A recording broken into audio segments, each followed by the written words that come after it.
With President Donald Trump shaking the world trade order, the European Union is working with China to ensure that multilateral trade doesn't come to an abrupt end. European and Chinese officials are taking steps to strengthen their trade ties, but based on a multilateral approach, a system by which international trade has evolved over the past few years.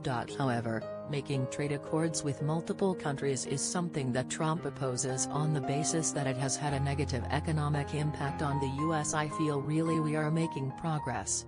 Both China and the EU believes in multilateralism and a rules-based world order, Jyrki Katainen, Vice President of the European Commission, told CNBC's Eunice Yoon on Monday. Both countries launched negotiations for an investment agreement in 2013. According to Katainen, Brussels and Beijing are now taking the first step forward in those talks. We decided that, in a couple of weeks' time, the EU and China will exchange market access offers on the investment agreement, Katainen said, adding that this will be presented at a summit in the coming weeks. Data from the EU shows that China is the bloc's biggest source of imports while also being its second biggest export market. On average, both countries trade over €1 billion $1.16 billion a day.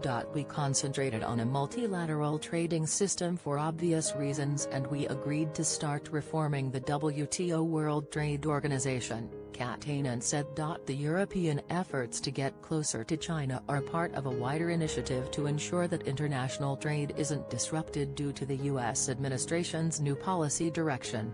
Trump vowed to tackle the U.S. trade deficit when taking office last year. He decided the best way to do that is by imposing new tariffs on imported goods. However, this has upset many countries, including Europe and Canada, traditionally seen as U.S. allies. In the latest trade row between Europe and the U.S., Trump threatened a new 20% duty on cars built in Europe and sold in the US. Tweet 1. Katainen didn't want to detail how the EU would retaliate against those car tariffs, but promised an adequate response. We don't want to speculate on this kind of issues, but of course if there is this kind of unilateral, harmful behavior we have to consider seriously and respond adequately as we have done until now.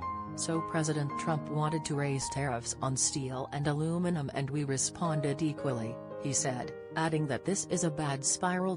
Trump imposed a 25% duty on European steel and 10% on European aluminum at the start of June. The EU replied with a 25% tariff on a list of American products worth €2.8 billion $3.26 billion. Arndt Ellinghorst, global head of automotive research at Evercore ISI Group, said that any significant tariff on European car makers will fundamentally change those businesses. The majority of them are, of course, German cars. About 600,000 cars a year. It's about 50% of what the Germans are selling in the U.S.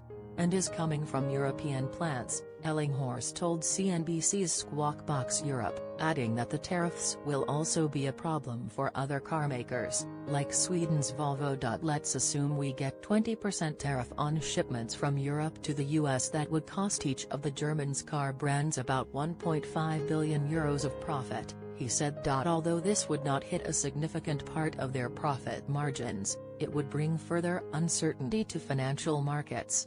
I think what the market needs is an end to this huge uncertainty right now, and then we can all go back to business, Ellinghorst said. The Economist Intelligence Unit EU, a think tank, said in its latest global country forecast that it expects the US to follow with tariffs on EU automotive imports, which would